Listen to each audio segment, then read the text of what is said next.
Someone drag this Janitor out of my gala. People like him Janices. They don't belong among my guests. Ma'am, the clean guest stumbled into me. I was doing my job. Your job? Kneel down and scrub that carpet. Now. Use your jacket if you have to. Oops, my champagne slipped. Look at you! Even the rag needs a rag. You're fired. Tom, search his bag. His kind always steals souvenirs. You should be careful what you fire, Ms. Whitmore. A threat? How adorable. Out!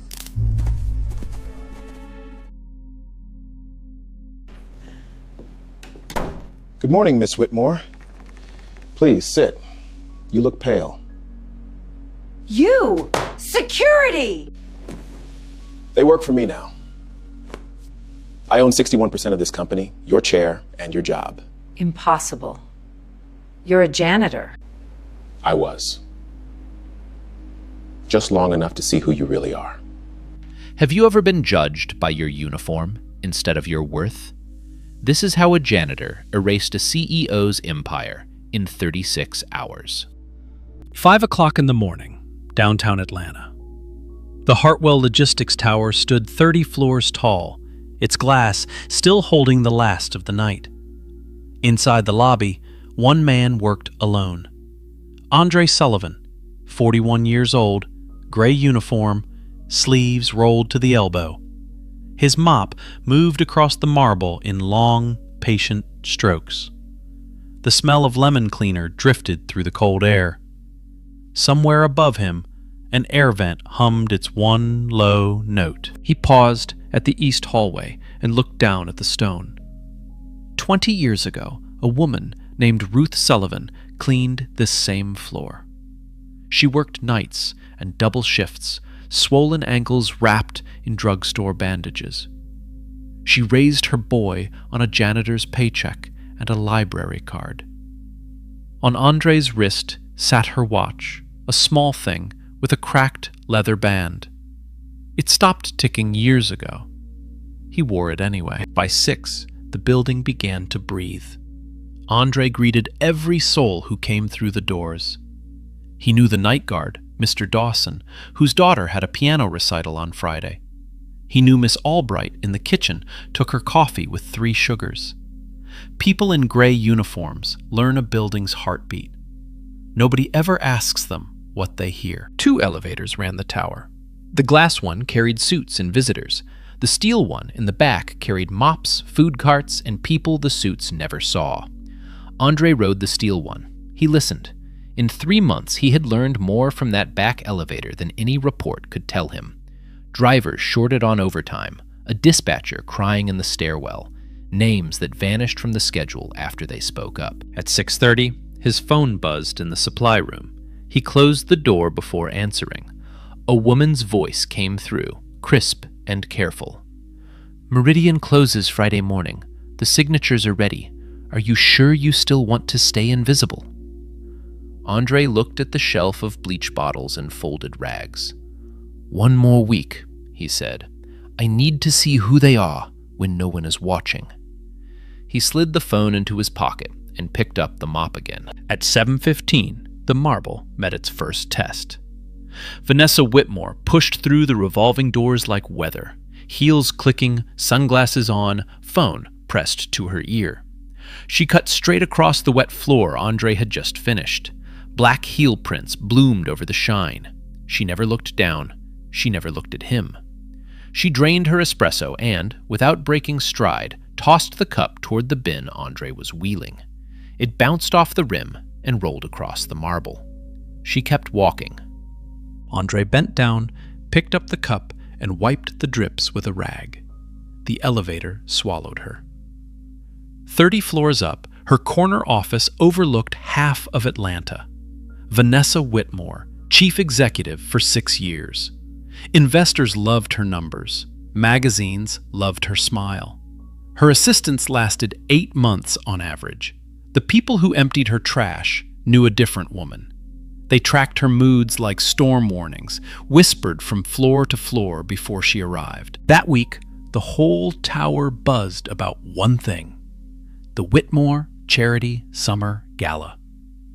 Every July, Vanessa took over the company estate outside the city. She hung 2,000 lights in the oak trees and invited 300 of the richest names in Georgia. Officially, the gala raised money for underprivileged children. Unofficially, it raised Vanessa. Her photo with every senator, her name on every check, her face in every frame. In the service hallway, a sheet asked for gala support staff. Extra hands, extra pay, one long night. Andre wrote his name at the bottom of the list. The floor supervisor frowned when she saw it. "You sure about this? Miss Whitmore gets loud at her parties." Andre clicked the pen closed. "I have heard loud before," he said. "I want to see it up close." Saturday evening arrived, dressed in gold. The sun dropped low over the estate, and the first limousines rolled up the gravel drive. Andre buttoned his service jacket in a staff tent that smelled of canvas and cut grass. Through the flap, he watched waiters carry towers of champagne glasses across the lawn. A string quartet tuned up. Laughter sharpened. 300 guests, 2,000 lights, and one janitor nobody planned to notice. The night had no idea what it was carrying. The estate glowed like something out of a dream. 2,000 lights hung in the oak trees, dripping gold over the lawn. A string quartet played under a white pavilion. Waiters in black moved between the tables, carrying lobster canapes and crystal flutes. Georgia's richest laughed under the summer sky. Senators, bankers, television anchors. And at the center of it all, in an emerald gown, stood Vanessa Whitmore, glowing brighter than her own lights. Andre worked the edge of the party. His job was simple: restock the service stations, clear the empty trays, keep the back lanes moving. He carried crates of glasses from the trucks to the prep tent. He hauled ice. He swept broken glass near the bar before anyone stepped on it. Sweat rolled down his back under the service jacket. He did not mind. Watching a machine run, you learn where it squeaks. In the prep tent, he met Grace Bennett, 19, a catering server saving for college. She moved fast and apologized to everyone, even the furniture. Andre helped her lift a tray she could barely balance. "You're the man from the tower," she said, "the one who knows everybody's birthday." Andre smiled. "Only the ones that matter, which is everybody's." She laughed for the first time all night. At 9, Vanessa took the stage. The spotlight found her like an old friend. She spoke about giving back, about lifting up the forgotten, about how charity was the duty of the blessed. Her voice trembled in all the practiced places. 300 phones rose to record her. Behind the pavilion, Andre stacked chairs and listened to a woman describe a kindness he had never once seen her practice. The auction raised $2 million in 40 minutes. A vacation home in Aspen, a weekend on a yacht named after Vanessa's mother. Guests bid with a paddle in one hand and bourbon in the other. On the stage screen, photos of smiling children rotated on a loop. Nobody asked their names. The children were wallpaper. The money was applause, converted into a currency Vanessa could wear. Then the auction began winding down, and the champagne flowed harder. Near the main floor, a service station ran out of glasses. A waiter waved Andre over. Just one tray carried 20 feet from the cart to the station. Andre lifted it high and started across the parquet edge of the dance floor. Lights spun. Perfume hung thick as fog. He was 4 steps from the station when it happened. A heavy-set man in a tuxedo stepped backward, laughing at his own joke, a whiskey in each hand. His shoulder slammed into the tray. 12 glasses of red wine took flight. They came down on the white runner carpet, on the hem of a silver dress, on Andre's sleeve. The crash cut through the music like a gunshot. The quartet stopped. 300 heads turned. The man who caused it melted into the crowd without a word. Andre was already kneeling, gathering glass with steady hands, stacking shards onto the tray. The woman in the silver dress dabbed her hem and said it was fine. Truly, it was nothing. It could have ended there. A mop, a towel, 10 quiet minutes. But a spotlight was already swinging across the lawn. Vanessa crossed the floor with her microphone still in hand. She looked at the stain. She looked at Andre kneeling in it. And she smiled the way a cat smiles at a cornered bird. She raised the microphone and her voice rolled over the entire estate. Well, well, ladies and gentlemen, look at this. The help is redecorating my carpet. Laughter rippled, thin and nervous. Andre rose to his feet. Ma'am, the guest stumbled into me. I was doing my job. I'll have this cleaned in 10 minutes. Vanessa's eyebrows climbed. She turned to her audience, delighted. Did you hear that? It talks back. She let the laughter build, then tilted her head at him. Tell me your name, sweetheart. Slowly, so we can all hear who ruined my gala. Andre Sullivan. Facilities. Night shift. Facilities. She tasted the word like spoiled milk. And who told facilities it could walk through my guests? You smell like a hardware store. You are staining the air more than the carpet. A few guests shifted. Most kept their phones up. In the catering line, Grace Bennett raised hers too, hands shaking, and pressed record. She gestured at the stain spreading under the lights. Do you have any idea what this carpet costs? Hand-woven, Italian, $40,000. That is more than you make in a year, isn't it? She did not wait for an answer. Of course it is, and now it is wearing your incompetence. Her voice dropped into something colder. My mother always said you can dress up a mop. It is still a mop. Vanessa stepped closer. The emerald gown whispered against the floor. You want to keep this job? Then kneel down and scrub that carpet. Now, use your jacket if you have to. The crowd went very still. Andre looked at the stain, then at her. He knelt. Not because he was broken, because some men can kneel without ever bowing. He folded a towel and worked the wine in slow circles. Vanessa watched him for a moment. Then she lifted a fresh glass of champagne from a passing tray.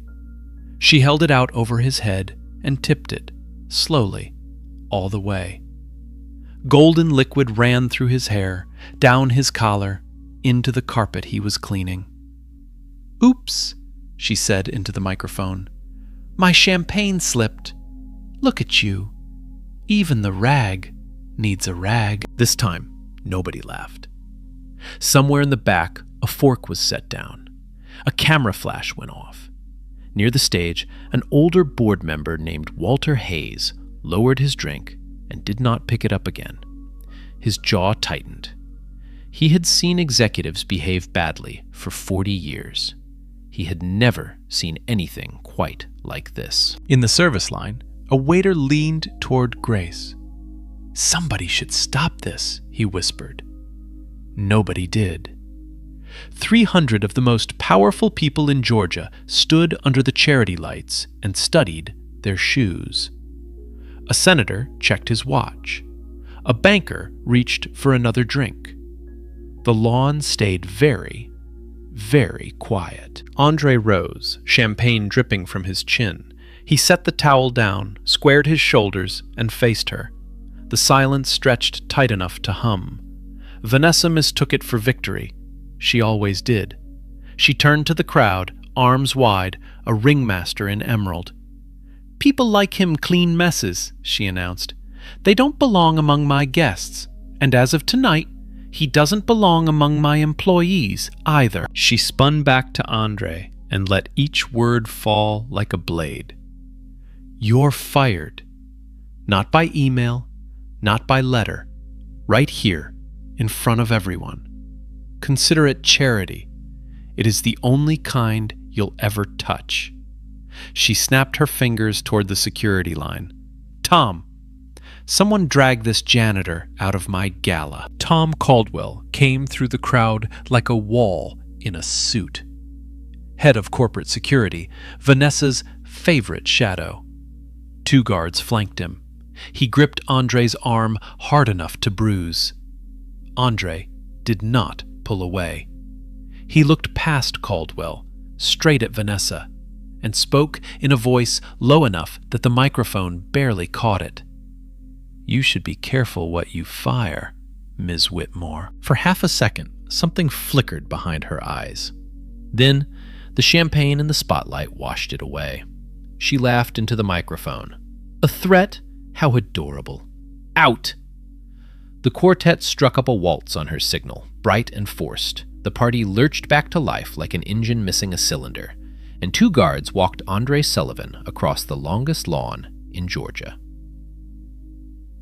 The walk to the gate took 4 minutes. Andre kept his spine straight the whole way. Champagne dried sticky on his neck. Gravel crunched under 3 sets of shoes. Behind him, the waltz played on, but the laughter never quite found its footing again. Guests parted as he passed, eyes sliding away, the way people avoid looking at an accident they helped cause. They were 10 feet from the gate when Caldwell's radio crackled.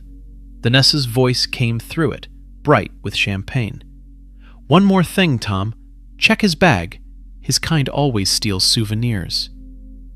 Caldwell smiled for the first time all night. He held up one hand, and the procession stopped under the iron archway. "You heard the lady," he said. "Open it." Grace Bennett stood frozen behind the catering table, her phone still recording, her heart slamming against her ribs. She had captured all of it. The kneeling, the champagne, the firing. 11 minutes of footage that would be worth more than every check written at that gala. She did not know that yet. Neither did Vanessa. The only person on that lawn who understood what had been set in motion was the man under the archway. He stood calmly, waiting for them to open his bag. Caldwell yanked the canvas bag off Andre's shoulder and turned it upside down. Everything Andre owned at that job hit the gravel.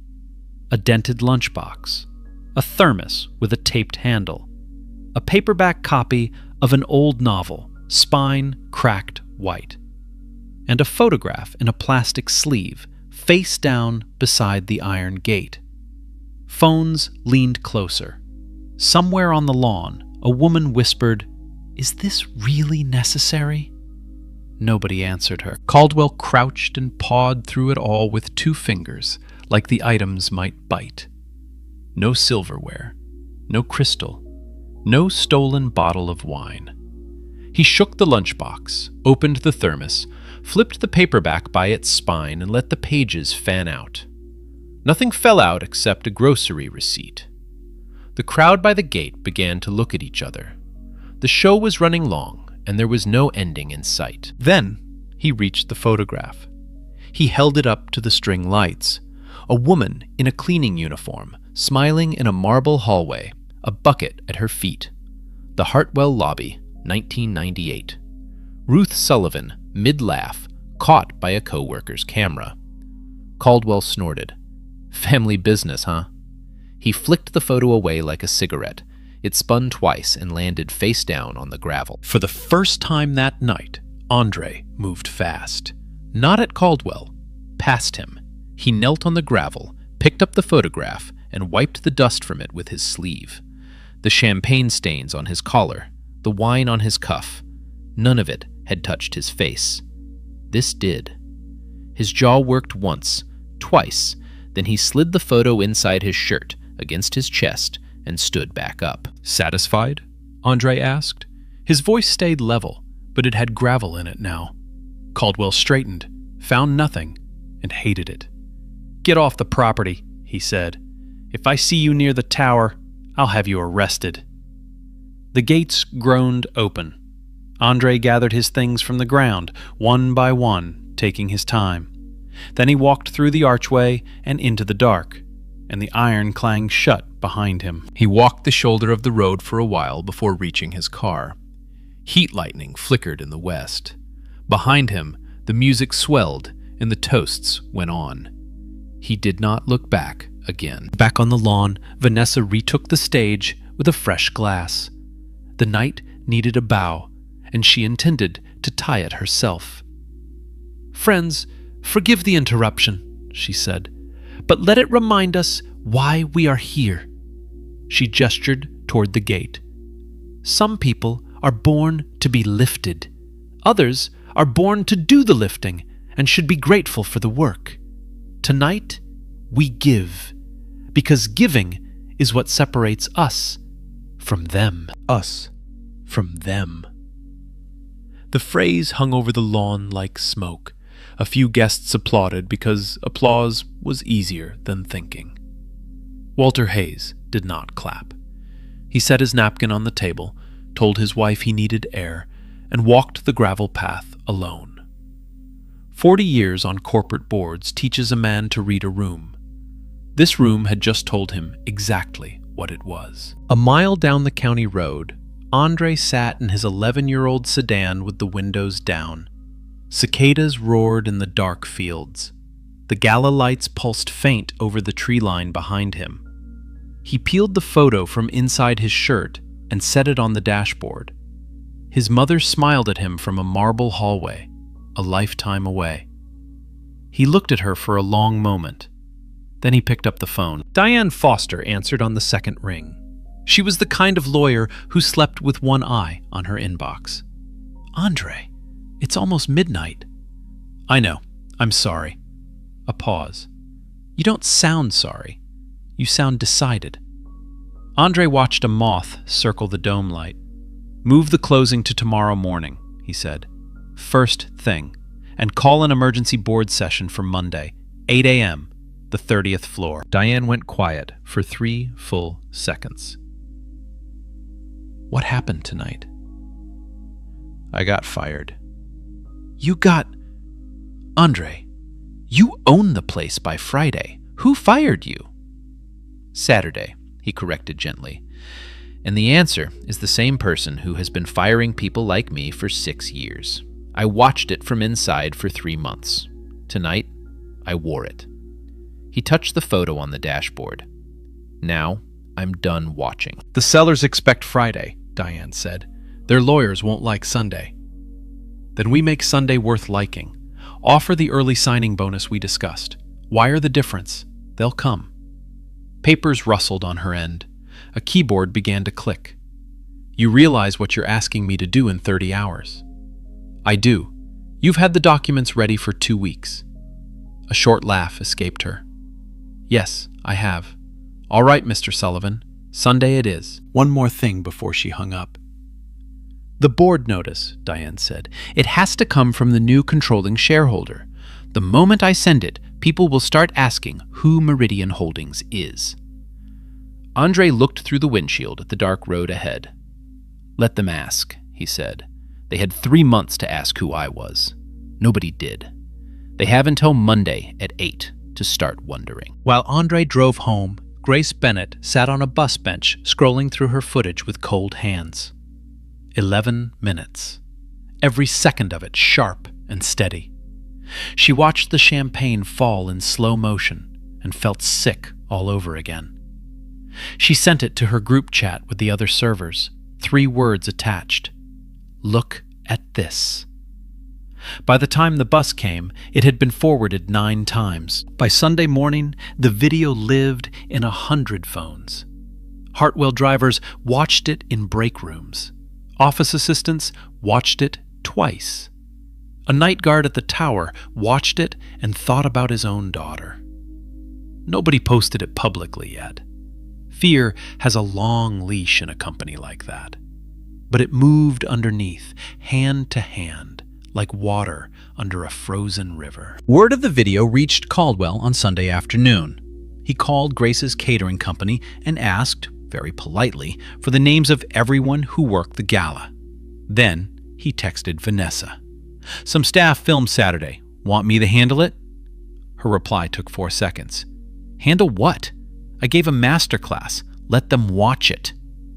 Caldwell read the message twice, shrugged, and poured himself a drink. He was paid to follow orders, not to smell smoke. At 9 on Sunday morning, in a quiet law office above a bakery, Andre Sullivan signed his name 40 times. The Hartwell Family Trust sold its stake.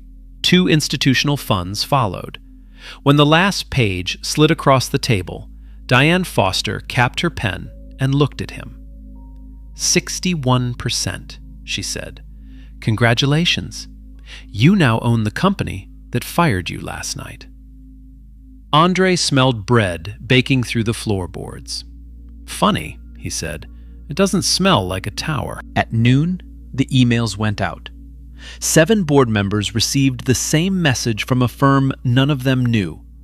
Meridian Holdings, LLC, new controlling shareholder of Hartwell Logistics Group, requests an emergency session.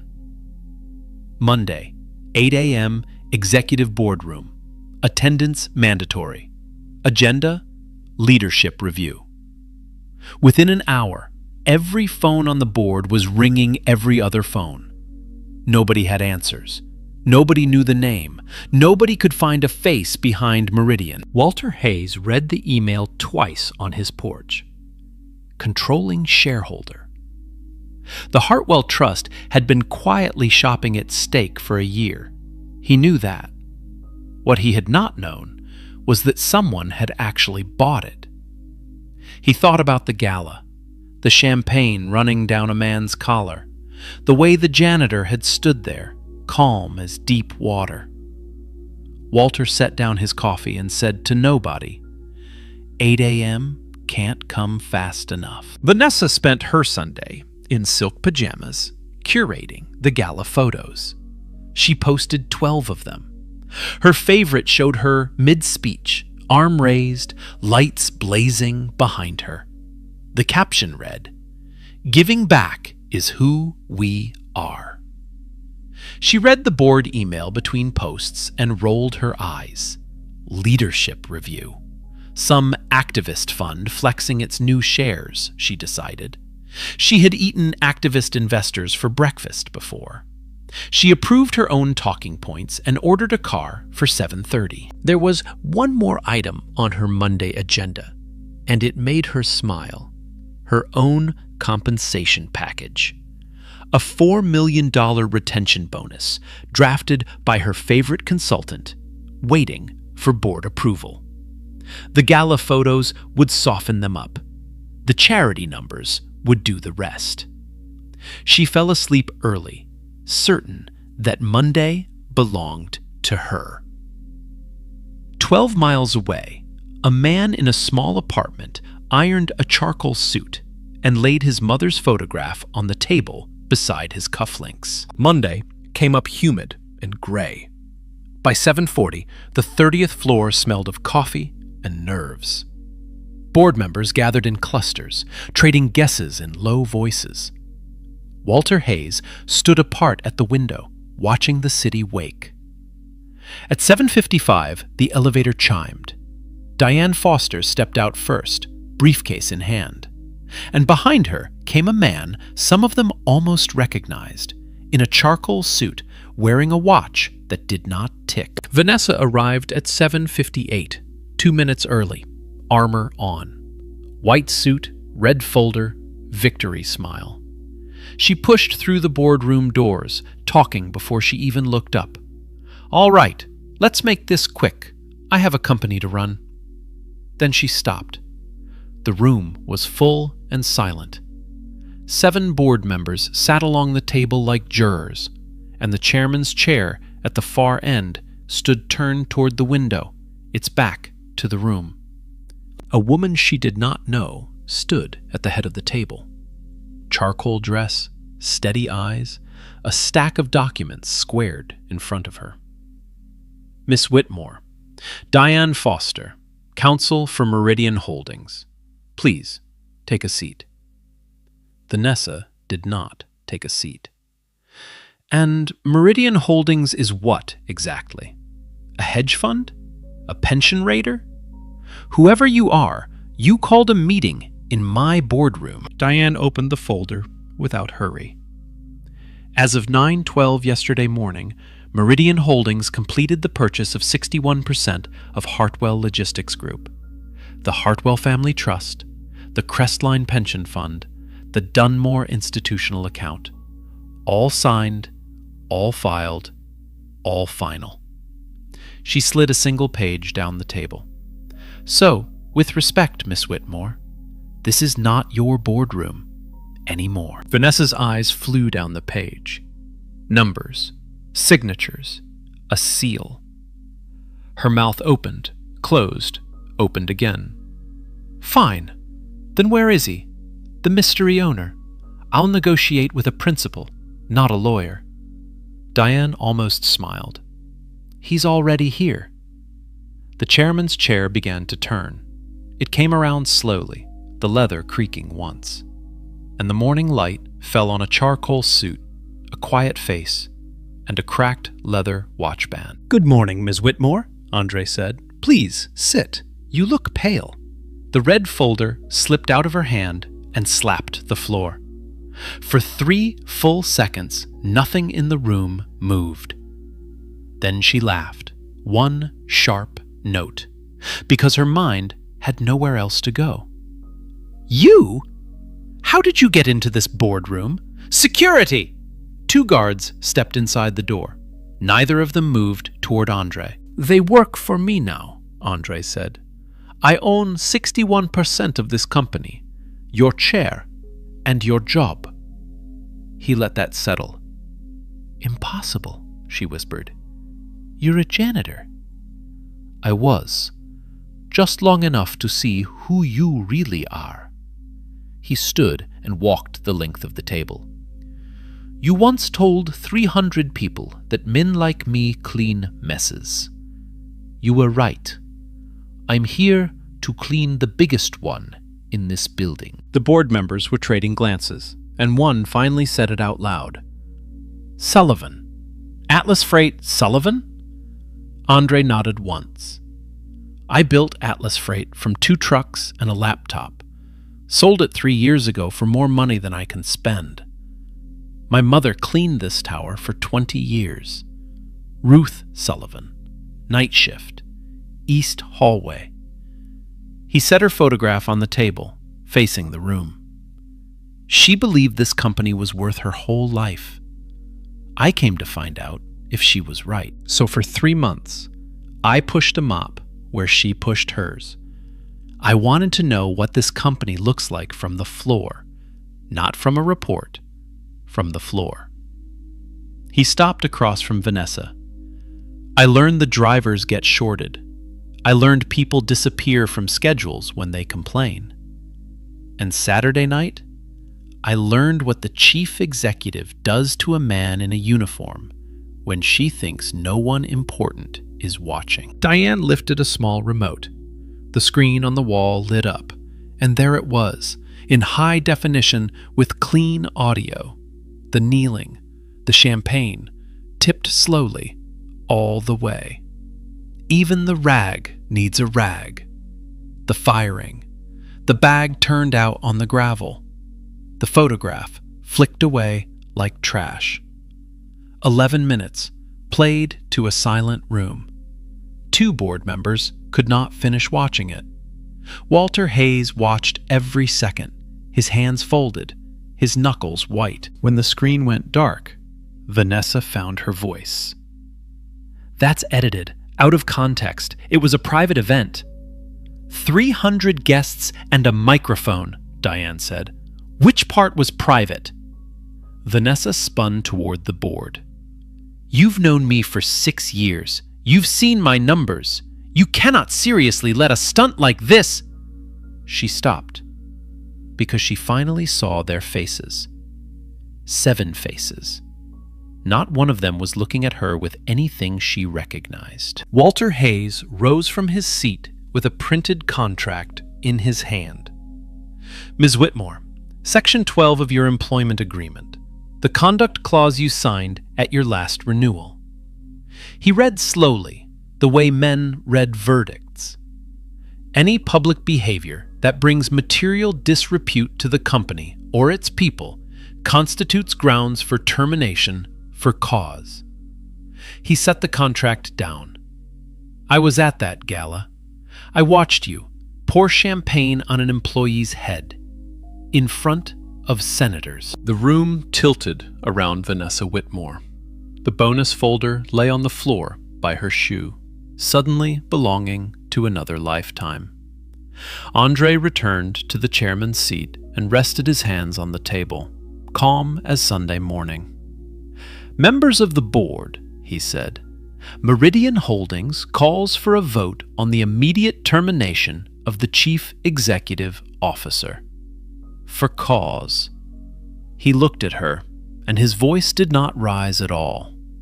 "You wanted everyone to watch, so we'll do this the same way.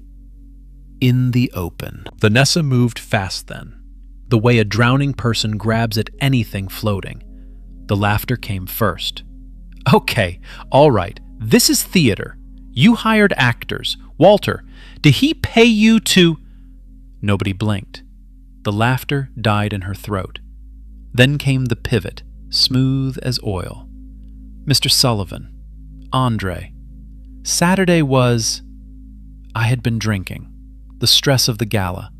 You understand how these events get. I poured my heart into that night. Into this company."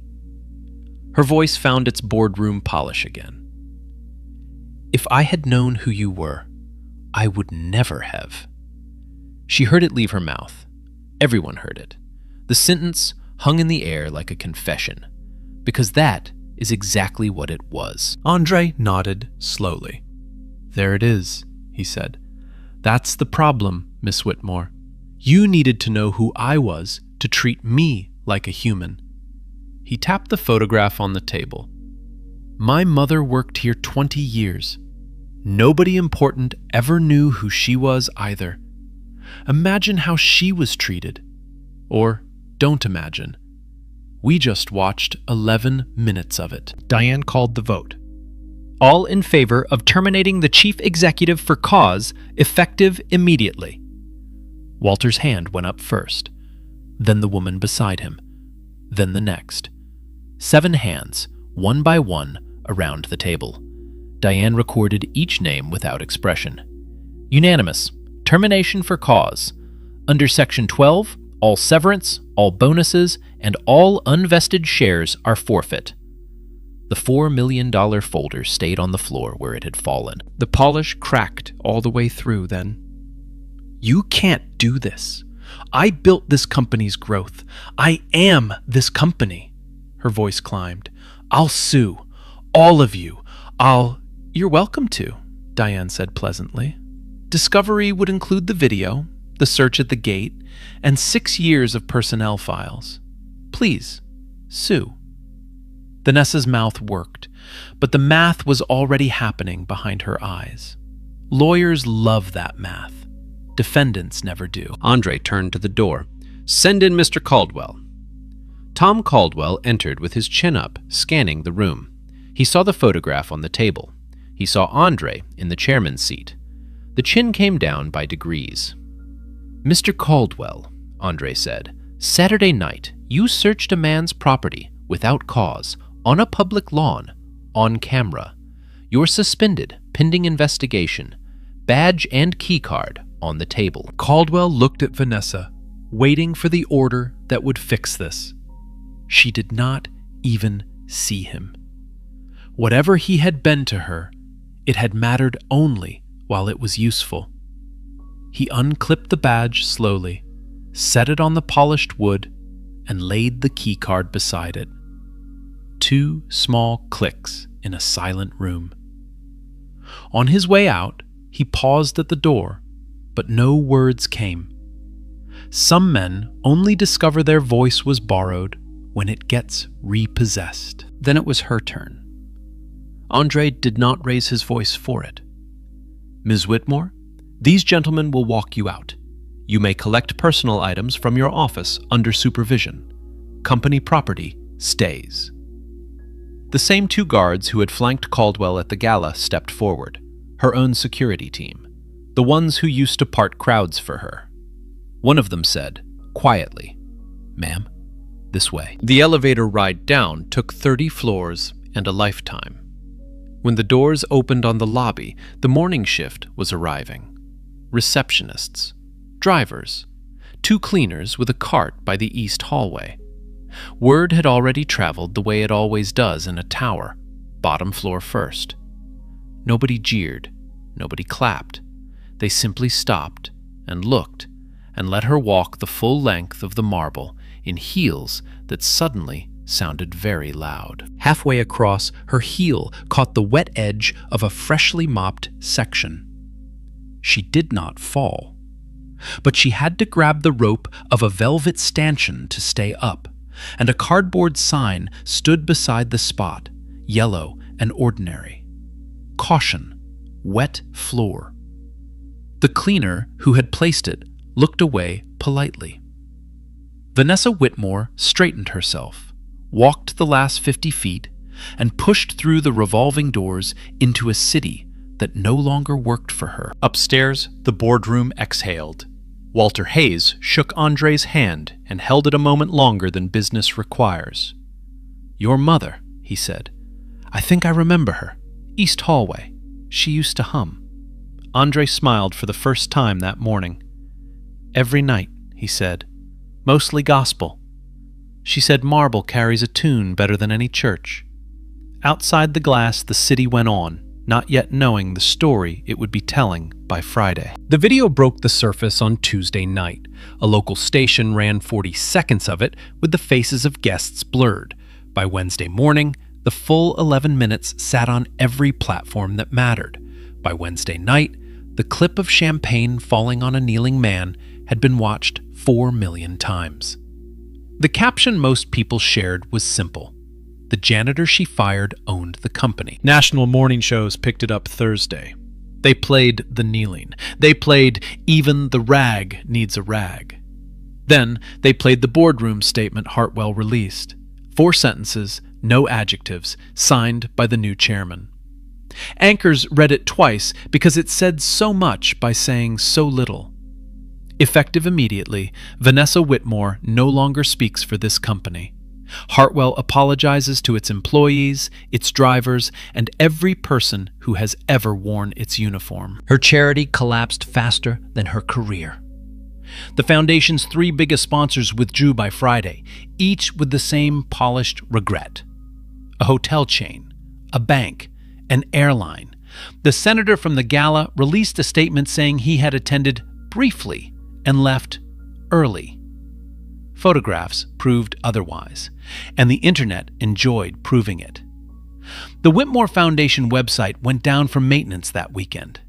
It never came back up. Inside the tower, Diane Foster opened the books. Andre gave her one instruction: follow everything, no matter whose name it touches. Her team pulled 6 years of personnel files, termination records, and charity ledgers. They worked nights in a conference room that smelled of cold coffee and printer toner. Inside Hartwell, something else loosened. People started talking. The drivers who had been shorted on overtime filed their records with Diane's team. The stairwell dispatcher sent an email she had been drafting in her head for 2 years. Old fear takes time to die, but it dies faster when the man at the top once wore the uniform. By the end of the month, the tip line had logged over 200 messages. The pattern surfaced within 2 weeks. 11 terminations over 6 years. Every one of them a Black or Latino employee. Every one labeled restructuring. A dispatcher fired 9 days after reporting a slur. A warehouse lead let go 1 month before his pension vested. A receptionist dismissed for tone after asking about equal pay. 11 files, 11 careers, the same signature at the bottom of each one: V. Whitmore. The charity ledgers told their own story. The gala that raised $2 million for underprivileged children had delivered less than $300,000 to any child, anywhere. The rest dissolved into event costs, consulting fees, and a yacht rental invoiced as outreach. The yacht with her mother's name on the stern.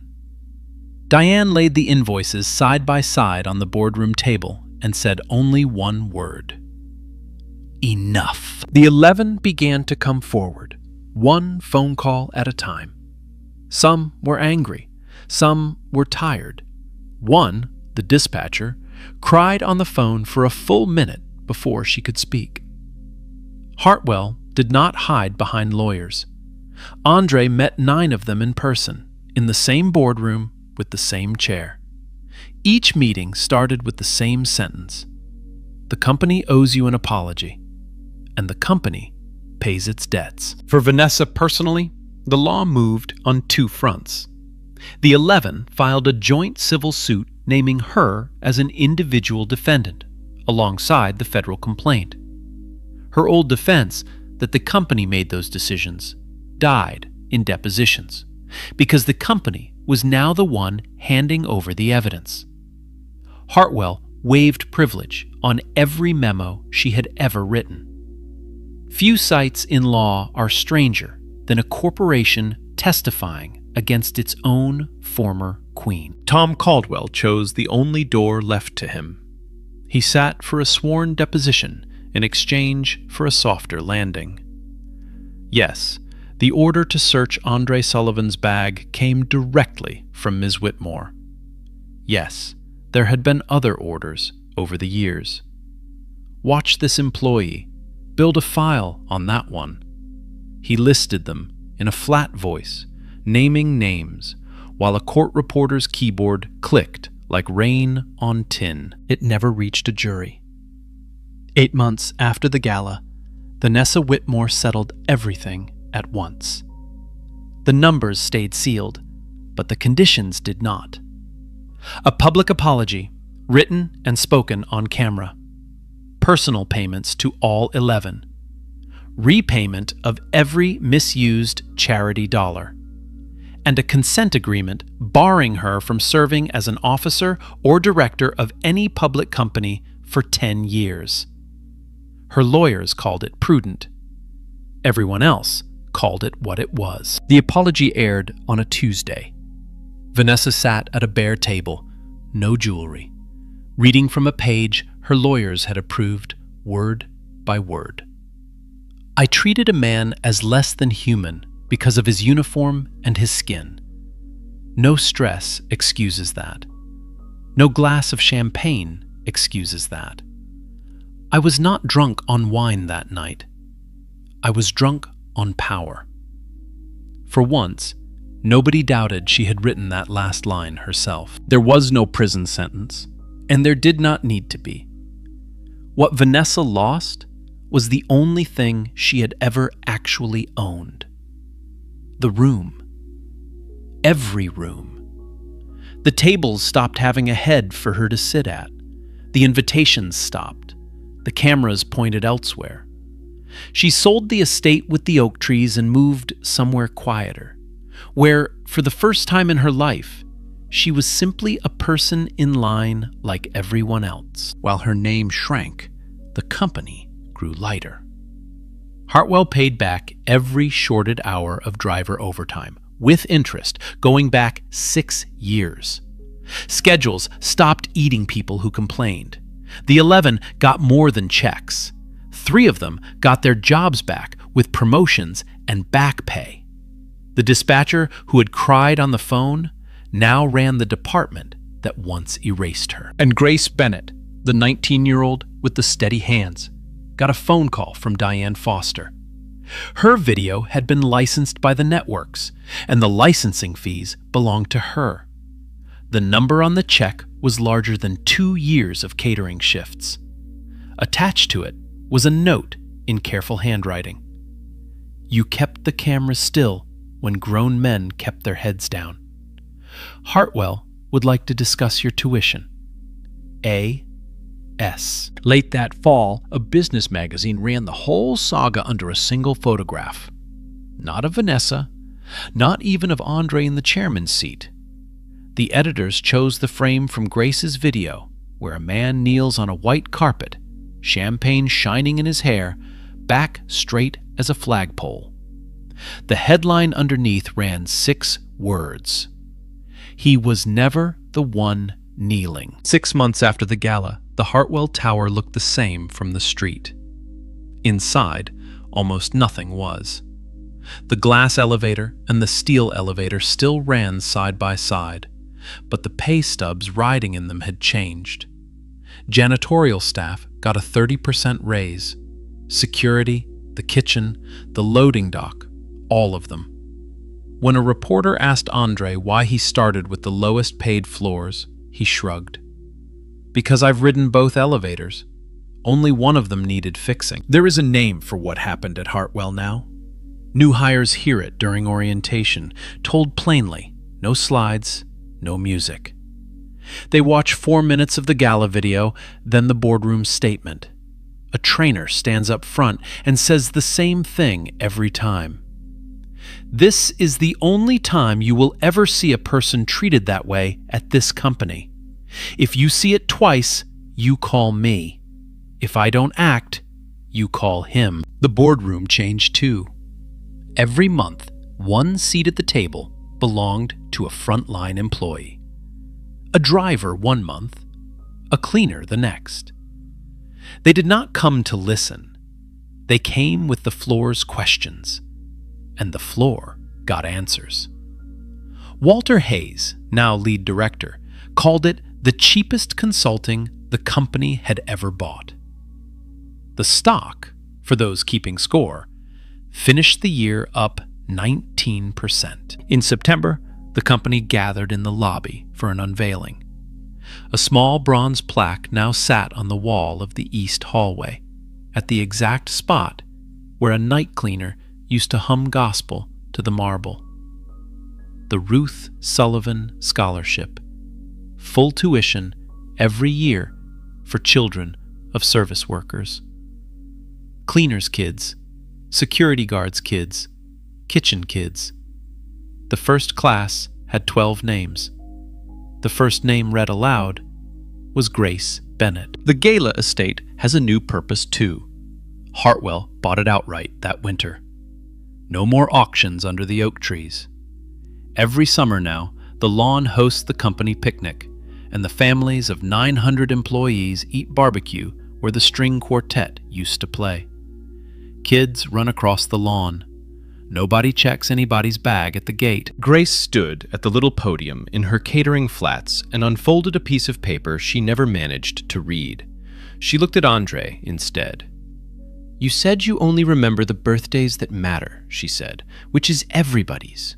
I get it now." It was not much of a speech. The lobby applauded like it was. In the back, 2 cleaners leaned on their cart, and one of them wiped her eyes with a glove. And Andre? Most mornings, if you came in early enough, you could still find him in the lobby at 5, suit jacket on a chair, sleeves rolled, running a mop along the east hallway in long, patient strokes, right beside his mother's plaque. The first time a new hire saw it, she stopped dead and whispered to the guard, "Is that the chairman?" Mr. Dawson smiled. "That's the janitor who owns the place. Around here, those are the same thing." The watch on his wrist still does not tick. He never fixed it, and he never will. Some mornings he catches the light on its cracked band and hears a hum from a marble hallway 20 years deep. Time does not need to move for a promise to be kept. Real talk. I told this story for one reason. Somewhere, tonight, somebody in a uniform is getting talked down to by somebody in a suit, and I need you to remember which one of them owned the room. Worth doesn't come with a title. It never did, y'all. So here's my question for you, and I really want to know. If you were Andre, standing on that stage with champagne running down your neck, knowing You could end her career with one sentence. Would you have stayed silent until Monday? Or would you have said it right there? Drop your answer in the comments. I read them. All of them. And if this story hit you anywhere at all, share it with someone who wears a uniform to work. A cleaner, a guard, a server, a driver. Let them know somebody sees them. Then, subscribe and turn on notifications, because stories like this one drop here every single week, and the next one might be about somebody you know. Until then, keep your head up and your spine straight. Just like Andre.